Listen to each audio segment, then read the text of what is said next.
Welcome to our feature clip showcasing production enhancements for SAP Business One Release 9.2. With the introduction of resource functionality enabling basic production capacity management, we can now monitor complete standard production costing and analyze real production variances, with simplification of BOM management and greater flexibility using production orders. We can now define a production standard cost in the item master data. This cost can now be used as a budgeted cost, enabling cost comparisons between standard and actual costings, or for production variance analysis. The Bill of Materials screen shows the production standard cost data for item components, the cost data for resource components, and the production standard cost data for the parent. It supports multi-level Bill of Materials calculation, and the item master data production standard cost can be optionally set to the current valuation cost and can also be optionally rolled up through the multiple levels of Bill of Materials. This is an example of how the total production standard cost is calculated. First, we take the item quantity required and we times that by the production standard cost.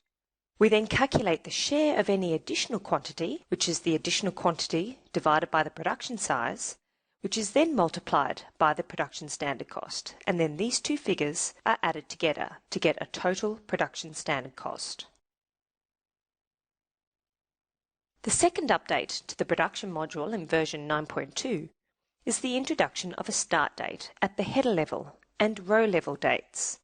We can now define start and end dates for all components and resources in a production order. In earlier versions, it was only possible to define dates at the document header level, which means there was no option to earmark components and resources exactly on the date required. All row-level dates have to be within the header-level dates. When changing the header-level start and end dates, there is an option to update all row dates according to this. All dates are defined on the production order itself. There's no separate table. There are 4 different allocation methods: on start date, on end date, start date forwards, and end date backwards. This will enable you to more easily plan allocation of items and resources for all your production requirements and have greater visibility over individual components required for consumption. The resource capacity window can be used to monitor resource and component consumption and availability. Here in the resource capacity window, you can visualize the allocation of production order resources.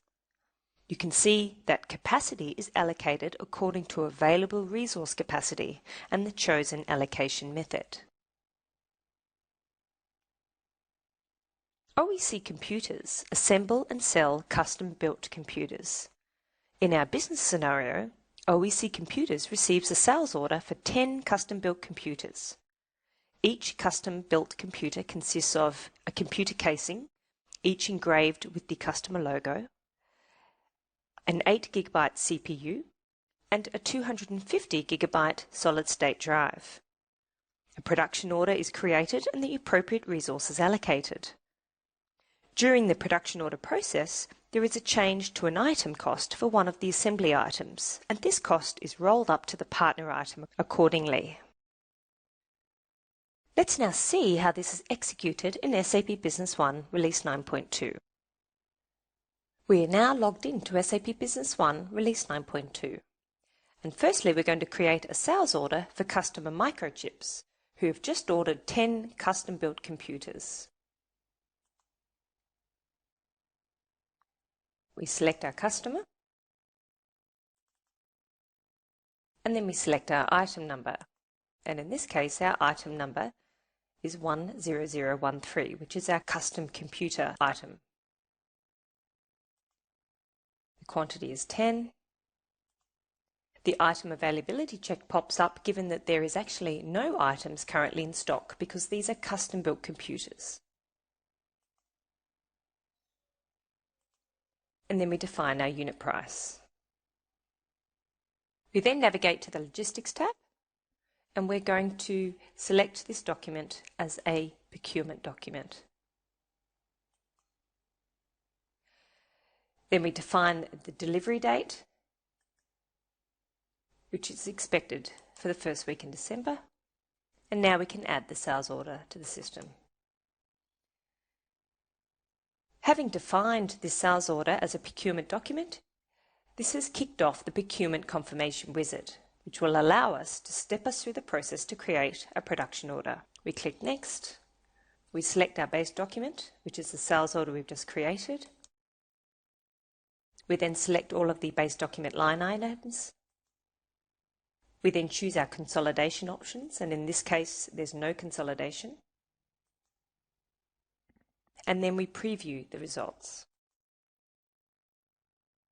The summary report indicates that the production order has been created for this particular item. Let's drill down into the production order. The first thing we're going to do is drill down into the bill of materials for this item.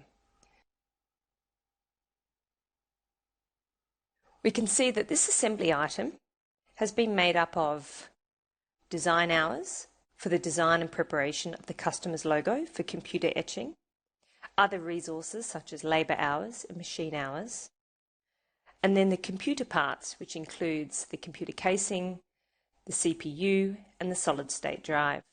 And then finally, we've included another resource for the final quality check at the end of the production process.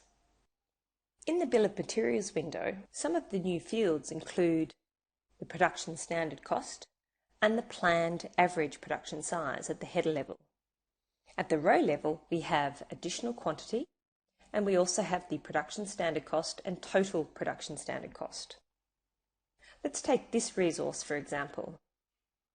We've got a quantity of 2 labour hours, and we've got an additional quantity of 2 additional hours if required, at the cost of £80 per hour.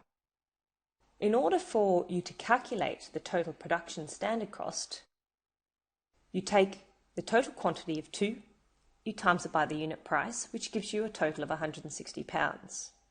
You then take the additional quantity of 2, you divide it by the planned average production size of 10, and then times that by the unit price of 80. Then you add those two sums together, which finally gives you the total production standard cost of £176. The production standard cost for one of these items has changed since creating the production order. The cost for the computer casing has increased to £80. So we're going to drill down into this item and we're going to change the production standard cost to £80.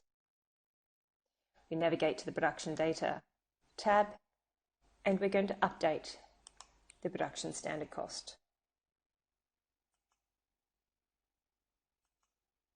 Now we're going to refresh the Bill of Materials document. And as you can see, the total production standard cost for this item has been updated to £80. However, the total production standard cost at the parent level has not changed. So how do we manage the production standard cost at the parent level when there's a price change at the component level? We can always define prices manually on item and or parent level. Parent prices, however, can be updated over multiple levels to the highest parent by using the production standard cost roll-up feature. So now we have updated the cost of the component item. To update the cost of the parent item, we simply navigate to Modules, Production, Production Standard Cost Management, and select the option Production Standard Cost Roll-up. Given we have only got one item that we've updated, you can either define that item here or we can just click OK. If we refresh the Bill of Materials document, we can see that the production standard cost has been updated for the parent item. All items which have been checked include in production standard cost roll-up at an item master data level will be included in the parent cost. Price changes to resource or component prices are reflected instantaneously in the bill of material when refreshing the window. If we now navigate to Inventory Reports by going to Modules, Reports, Inventory, and then Inventory Items List. Here, for example, for our computer casing, we can see our last purchase price. We can also see our production standard cost. We can also see any price variances, and in some cases where we have price changes, it might be a good idea to refresh the standard costs to be as close to the actual costs. This way you can better plan and define an appropriate sales price for your items. If we navigate back to the production module and the production standard cost management, we also have an option called Production Standard Cost Update. This update feature will let you update the production standard cost from the current valuation cost. In this case, all our items are moving average, so with this functionality we can update the prices of our components to the ones currently valid. The Standard Cost feature in SAP Business One Release 9.2 facilitates the comparison of standard costs to actual costs, especially, for example, production processes which take a long time to complete, and during this process there could be price changes. Standard costing makes it easier to prepare sales quotations based on the best information available at the time. Now we have reviewed our bill of materials, let's check out the production order. The second main new feature in production is the ability to define start and end dates for individual rows within the production order. We also have a field at the header level, which enables us to define a start date, which is often very different to the order date. We then at a row level have our start and end dates. We also have the option to define resource allocation types and the actual dates when the resources will be required. There are 4 options to allocation types: on start date, on end date, start date forwards, and end date backwards. The dates are defined manually, and at this stage there's no connection between the item master data and planning dates except the default resource allocation method defined in the item master. The default method can always be manually changed on the production order itself. We're now going to navigate to the resource capacity window.